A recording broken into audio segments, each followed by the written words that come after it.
Which is very అంటూ bad. ఉంటారు pregnancy రాగానే జాగ్రత్తగా ఉండాలి, ఏ పని చేయకూడదు అని చెప్పానని అంటారు. ఇప్పుడు చాలామంది మహిళలు కష్టపడి పనిచేసేవాళ్ళు పొలానికి ప్రెగ్నెన్సీలో కూడా లాస్ట్ మంత్ కూడా పోయేసి వచ్చి కూడా ఉన్నారు. కొంతమంది అడవులు పోయేసి పిల్లలు ఎత్తుకొని వచ్చిన వాళ్ళు ఉన్నారు.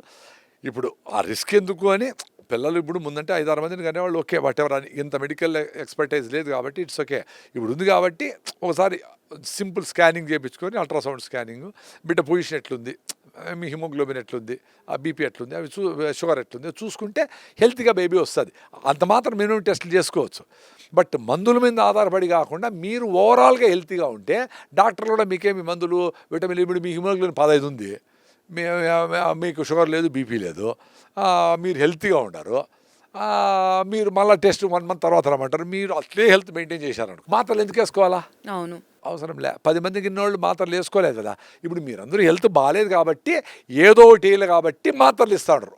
మాత్ర రూపంలో న్యూట్రిషన్ విటమిన్స్ మినరల్స్ ఇస్తూ ఉండరు.